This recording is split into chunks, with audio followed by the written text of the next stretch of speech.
하나를 우유 사유득 간자를 세술게 сағынып сені сар болып жүрген кезімде ақ толқын болып ақ шоқын болып көрінші баға періште ақ толқын болып ақ шоқын болып көрінші баға beri işte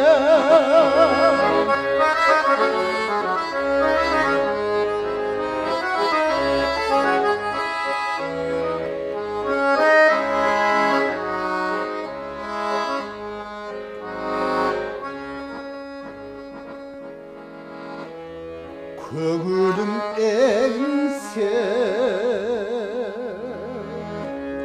тайызды емістерімді түндіктің суығы тұрғанда қаптап денемді асқарым болып ақ жалын болып жылытшы бeni perişte askarım bol akçalım bol cılıtçı beni beri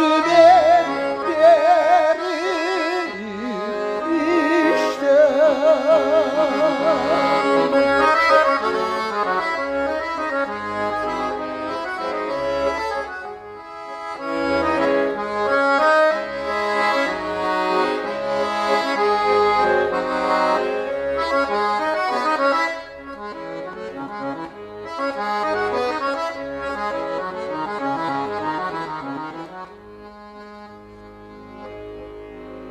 Çarçadım eli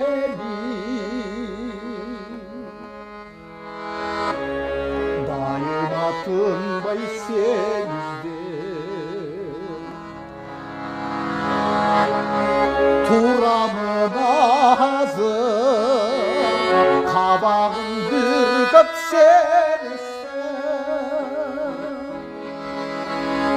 Aktanım bolup, akşamım bolup düşüme girçi perişte